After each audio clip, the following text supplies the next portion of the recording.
अस्सलाम वालेकुम। मेरा नाम है doctor Afira Kaleem and I am from dental aesthetics.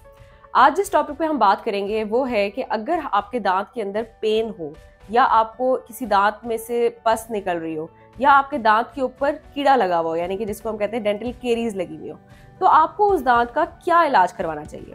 क्या आपको उस दांत को निकलवा लेना चाहिए या आपको उस दांत को आरसीटी करा के बचा लेना चाहिए, या आप इस सब लंबे प्रोसीजर से बच के आप कहते हैं कि बस मुझे फिलिंग कर दें और मेरे इस दांत को बचा लें। तो आज का जो टॉपिक है, हम इसके अंदर अपनी इन तीनों ट्रीटमेंट्स को डिस्कस करेंगे कि अगर आपके दांत में दर्द हो या आपको कीड़ा लगा हो तो आपके लिए क्या ट्रीटमेंट ऑप्शन बेहतर रहेगी। तो यूजुअली पेशेंट्स हमारे पास प्रेजेंट करते हैं पेन के साथ, और जब हम उनका दांत एग्जामिन करते हैं तो हमें पता लगता है कि दांत के ऊपर समटाइम्स कीड़ा लगा हुआ होता है या आपके गम्स में स्वेलिंग होती है, यानी कि आपका जो गम्स है वहाँ पे पस जमा हुई होती है।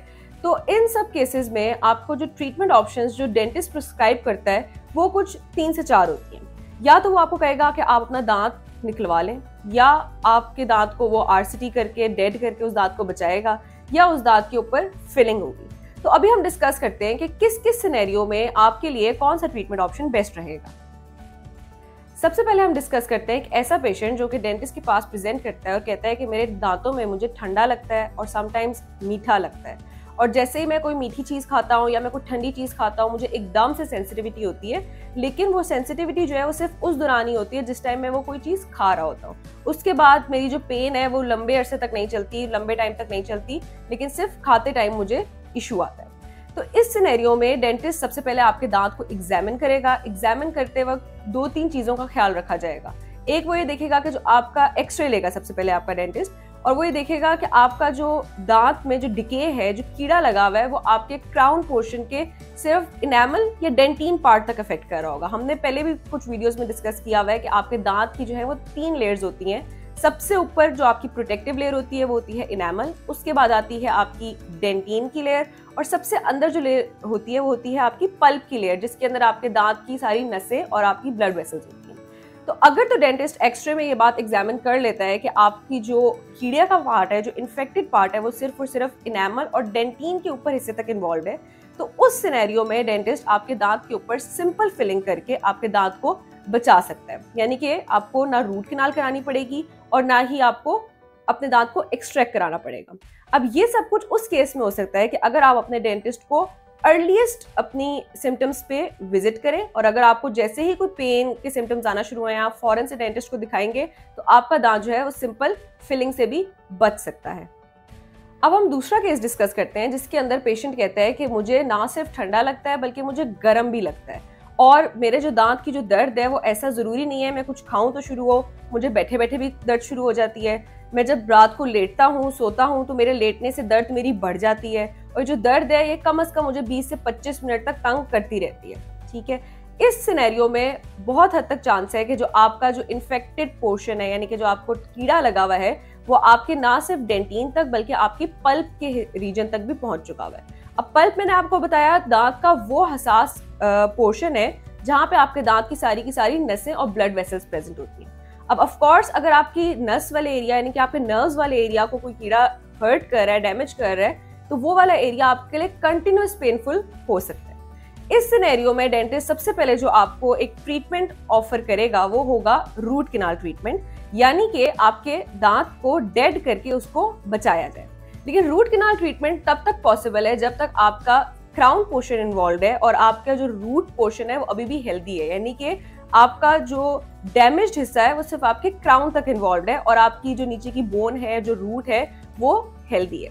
तो ये बात कैसे पता लगेगी? ये बात भी आपका डेंटिस्ट ही आपके दांत का एक्सरे लेके उसके ऊपर कुछ टेस्ट परफॉर्म करेगा, उसको दांत को दबाएगा, उसके ऊपर परकशन कराएगा, बाइट करवाएगा। ये जब सारे एग्जामिनेशन डेंटिस्ट कर लेगा तभी वो आपको आपके लिए बेस्ट ट्रीटमेंट ऑप्शन बता सकता है, जिसमें से मैंने आपको बताया सबसे पहले प्रेफरेंस ये होगी कि आपके दांत को डेड करके उसके अंदर की जो नसों वाला पार्ट था, पल्प वाला पार्ट था, उसको निकाल के बचाया जाए। तो ये था हमारा रूट कैनाल ट्रीटमेंट का प्रोसीजर। अच्छा, ये जो हमने भी केस डिस्कस किया, इसके अंदर जो सबसे इंपॉर्टेंट चीज़ है वो पेशेंट की पेन की हिस्ट्री है। वो बताएगा कि मुझे काफ़ी अरसे से ये पेन हो रही ही है और उसके साथ साथ मेरी ये कंटिन्यूस पेन रहती है, लिंगरिंग पेन, शार्प पेन, यानी कि काफ़ी टाइम तक चलती रहती है उसकी ये पेन उसको। और उसके अलावा वो आपको ये भी बताएगा कि मैं जो हूँ सिर्फ पेन किलर लेता हूँ तभी जाके मेरी पेन जो है खत्म होती है और कुछ अर्से बाद ये पेन दोबारा शुरू होने लग जाती है। तो इसका मतलब ये है कि जो उसका दांत का इन्फेक्टेड पोर्शन है वो उसके पल्प को काफी हर्ट कर रहा है। लेकिन मैंने आपको बताया इस सब को हम अपनी आरसीटी की ट्रीटमेंट से रिवर्स कर सकते हैं और अपने दांत को बचा सकते हैं। अब हम एक ऐसा केस डिस्कस करते हैं जिसके अंदर पेशेंट आपके पास प्रेजेंट करता है और पेशेंट कहता है कि मुझे 2-3 साल पहले कभी इस दांत में दर्द हुई थी, लेकिन मैंने उस टाइम इस दांत को दिखाया नहीं, मैं सिर्फ पेन किलर्स लेता रहा, फिर मेरी दर्द खत्म हो गई। लेकिन अब अचानक से मुझे इस दांत में बहुत ज्यादा दर्द होने लग गई है। अब इस केस में आपके पास दो ऑप्शंस हो सकती हैं, डेंटिस्ट के पास दो ऑप्शंस हो सकती हैं। सबसे पहले डेंटिस्ट दोबारा से दांत को एग्जामिन करके ये बात का पता लगाएगा कि जो केरियस पार्ट है दांत का, क्या वो सिर्फ क्राउन के हिस्से में या रूट को भी इन्वॉल्व कर गया है। अब इस केस में समटाइम्स ये हो सकता है कि अगर आपकी रूट भी केरियस हो चुकी हुई हो और उसके साथ साथ आपकी जो सराउंडिंग बोन है, आपका इन्फेक्शन जो है वो वहां तक पहुंच गया हुआ और आपका जो दांत है, जो आपके जो गम्स हैं वो भी स्वॉलन हो, यानी कि आपके गम्स में से पस आ रही हो। क्यों? क्योंकि आपकी बोन में पस जमा हो चुकी हुई है, क्योंकि हमने उस दांत को ट्रीट ही नहीं किया था ओवर द टाइम जिस दांत में कभी भी पेशेंट को दर्द हुई। अब इस केस में काफी हद तक चांस होता है कि दांत को आपको एक्सट्रैक्ट करना पड़े और दांत को एक्सट्रैक्ट करके आपको उस जगह पे इम्प्लांट लगवाना पड़े। अब जैसे मैंने आपको बताया है कि इस ट्रीटमेंट का जो हिस्ट्री, इस केस की जो हिस्ट्री है वो प्रोलॉन्ग हिस्ट्री है, मतलब पेशेंट को कभी पेन हुई थी लेकिन उसका इमीडिएट ट्रीटमेंट नहीं लिया गया। अब इमीडिएट ट्रीटमेंट ना लेने की वजह से असर ये आया कि आपका जो दांत का जो इन्फेक्टेड पोर्शन था वो सिर्फ दांत तक ही नहीं रहा, बल्कि आपकी बोन भी इन्वॉल्व हो गई, आपकी रूट भी इन्वॉल्व हो गई, जिसकी वजह से अब दांत का जो प्रोग्नोसिस है वो बहुत ही खराब हो गया। यानी कि अब दांत को जो बचाना है वो बिल्कुल ही नामुमकिन हो गया है। लेकिन ये बात भी कौन जज कर सकता है, ये बात भी कौन डिसाइड कर सकता है? एक डेंटिस्ट ही कर सकता है, जब वो उस दांत को कंप्लीट तरीके से एग्जामिन करेगा। तो अभी जो आज हमने ट्रीटमेंट्स डिस्कस की हैं वो थी हमारी 3 ट्रीटमेंट्स। एक थी हमारी फिलिंग की, एक थी हमारी रूट कैनाल और एक थी एक्सट्रैक्शन। अब आपके लिए कौन सी बेस्ट ट्रीटमेंट है? आपके अगर दांत में दर्द हो रही है या उसके अंदर कीड़ा लगा हुआ है, इस बात को एग्जामिन करने के लिए, इस बात को जज करने के लिए आपको अपने डेंटिस्ट को विजिट करना होगा।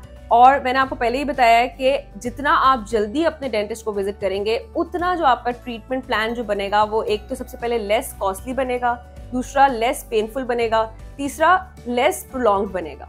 क्योंकि अगर आप अर्ली विजिट करते हैं और आपकी केरियस पार्ट जल्दी डिटेक्ट हो जाता है, आपका एक ही विजिट में दांत फिल करके बचाया जा सकता है।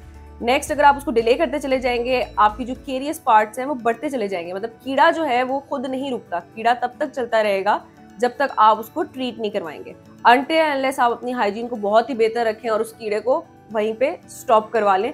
लेकिन बेस्ट सिनेरियो यही है कि आप अपने डेंटिस्ट को थोड़ी सी भी सेंसिटिविटी हो, आप विजिट करें और आप बजाय कि आप पेन किलर्स लेके अपने पेन को उस टाइम दबा लें और एट दी एंड तक, क्योंकि पेन किलर लेने से आपका दर्द जो है वो तो उस टाइम मास्क हो जाएगा, लेकिन पेन जो है वो हमारा एक ऐसा सिम्टम होता है जो कि हमें बता रहा होता है कि हमारी बॉडी के अंदर कोई इशू चल रहा है। तो इट्स बेटर कि आप उस इशू को बजाय उसकी पेन खत्म करके उस इशू को बढ़ने दें, आप डेंटिस्ट को विजिट करें और अपने लिए सबसे जो आपका सूटेबल ट्रीटमेंट प्लान है उसको डेंटिस्ट से प्रिस्क्राइब कराएं और उस दांत को ट्रीट करवाएं।